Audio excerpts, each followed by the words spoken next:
one of my screen lectures this morning. And before we get started, I just want to take a moment to thank all of my supporters and everyone for supporting my channel. My YouTube channel truly will not be where it's at today without all of my supporters. So with that being said, let's get on down to today's lecture, which is do not go broke. Do not create financial destruction going after your dreams or goals.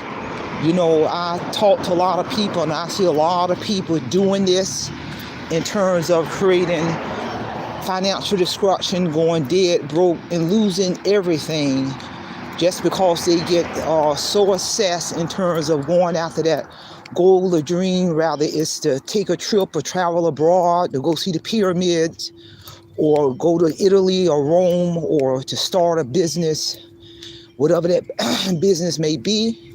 Rather it's a cosmetology business, a consultant business, mechanic, any kind of business that you have a desire to start, to write a book. It can be any kind of dream or goal. And, you know, people need to realize, you know, it's good to have dreams and goals, but at the same time, people, you still got adult responsibilities. You still got bills to pay, rent, mortgage, car note, car insurance, take care of your kids, light bill, everyday bills, monthly bills that must be paid. And if you do not pay your car note, you will get that car repossessed.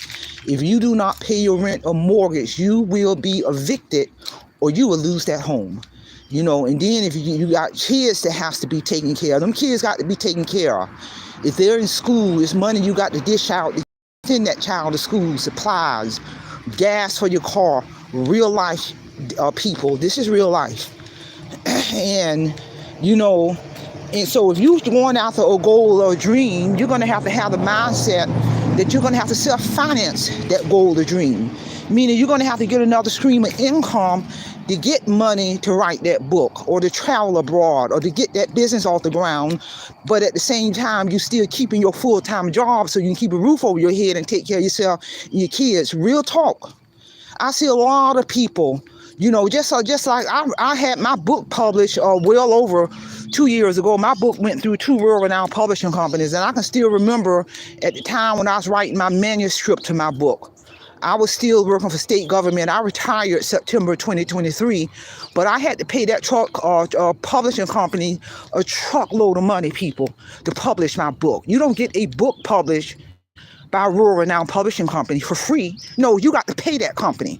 So I had to get my job behind a part-time job to generate another stream of income to pay that publishing company to publish my book, and the rest is history, because my regular bills still had to be paid. My household bill still had to be paid. I had responsibilities and accountability as an adult to keep a roof over my head. Don't matter if I wanted to write a book. My book title, Wait, Financial Freedom. That's real talk. You know, my book went through 2 world-renowned publishing companies. Page Publishing Company did the soft copy of my book, the ebook version of my book, the Kindle version of my book well over 3 years ago. And then October of 2024, I went through a second publishing company, Audiobook Network, to get the audio version of my book published, people. Real talk. So that means I had to come up with a truckload of money to pay 2 world-renowned publishing companies to publish my book. And so that meant I had to create another stream of income, because I wasn't going to go in debt. No, ma'am. No, sir. I went into no debt to get my book published. And now I get quarterly checks from 2 world-renowned publishing companies for the rest of my life on the sales of my book. It took a minute to get the return on my investments. But I understood in the mindset, I was not going to go in debt just because I wanted to get my book published. No, I got me a second job to create another stream of income to self-finance my dreams. Real talk. And I tell folks, it's nothing wrong with having goals and dreams, but you got to come up with a game plan. Where are you going to get the money to start this business? Where are you going to get the money to write this book? Where are you going to get the money if you wanted to travel abroad and go see the Giza pyramids, or you want to go to Rome and Italy to see the 16th chapel, and you want to travel this rural to see many of the 7 wonders of the rural? Where are you going to get the money to self-finance this so you do not create financial destruction, so you don't lose everything that you got because you're chasing a dream? And there's nothing wrong with creating another stream of income so you can generate the money to self-fund your dreams, people. Real talk. This is real talk. I've been wanting to talk about this for a while. You know, I've always understood the importance of whatever dream or goal or aspiration you have. You know, get us another stream of income so you can self-finance that dream without creating financial destruction, without losing everything you have. And if you got kids, your kids still got to be taken care of. Your kids still got to be fed. Your kids still got to have a roof over their head, and you got to have a roof over your head. Real talk. And I meet a lot of people of all ages, in their 20s, their 30s, their 40s, their 50s, their 60s, lose everything because they so obsessed with going after that dream or going after that goal, and they put everything else to the wayside, like their bills and their rent and their car note and taking care of their kids and paying their car insurance. Then you look up, they're behind homeless. And you see it all the time. I see it all the time throughout my journey. You know, even being a content creator. You know, my channel's been monetized going on 3 years, and I tell folks, it don't matter if your channel's monetized. Your behind still need to have a primary source of income. You can't live off or rely on a YouTube check. You know, and it's crazy to only have one source of income. Rather YouTube pay me or not, that ain't gonna stop my 2 retirement checks from hitting me for the rest of my life. That ain't gonna stop my royalty checks coming from 2 world-renowned publishing companies every quarter. That ain't gonna stop my company, Patterson Associates Resource Center, generating revenue on a monthly basis. I don't rely on no YouTube check, because that money can fluctuate. You can't live off no YouTube check. I don't care how big your channel is, because it wouldn't even make good business sense to have one source of income. I don't care if you got 1 billion subscribers. I don't care how big your channel is, because what if you only got one source of income, and you as a content creator, YouTube check, what if they shut your channel down? Yeah, I've seen the biggest channels get shut down. Rural, let me tell you something, when your channel gets shut down, that means your money going overnight. Literally overnight. So why would you want to only have one source of income? You can't base your livelihood and taking care of your kids and your financial responsibilities based off waiting on the YouTube check. This is real talk. You should view your YouTube income just as another stream of income. That's it. There's nothing wrong with having multiple streams of income. You know, and this is real talk. Like I said, when I get my YouTube checks every month, I reinvest that money. It ain't like I'm waiting to pay my bills, waiting on the doggone YouTube check. No, I got other streams of income. And I've always known that.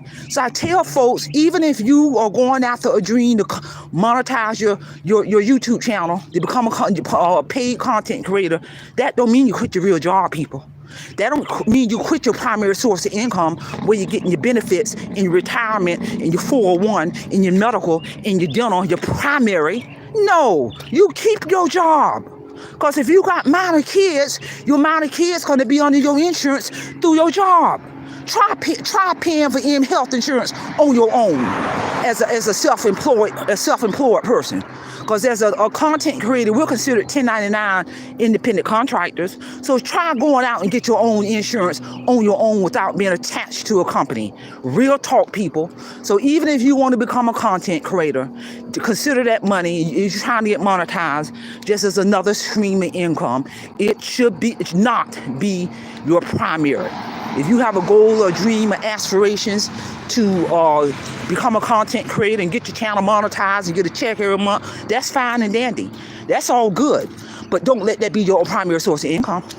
You're still going to need to have a real job, a W-2 job. So as you're trying to get monetized or trying to get your money the way you want it to be as a content creator, rather it don't matter how much you make on a monthly basis, it don't matter, because you still got your primary source of income from your career job, where you can continue to pay your bills and take care of your kids month after month after month after month. And then whatever money you make from YouTube, that's just another stream of income, and reinvest that money. Real talk. So again, do not create financial destruction just because you got goals and dreams. Do not create debt just because you got goals and dreams. You are going to have the mindset that you're going to have to self-finance those goals and dreams, so you won't create financial destruction within your household and cause disruption in your household, because people have lost relationships because of finances. Real talk. Share this information. Somebody might need to hear this, in terms of do not create debt going after your goals and dreams and aspirations. That's all I have. Simplify, Simple Fidelis, and I'm going to leave you in the care of your own conscience. Have a great day.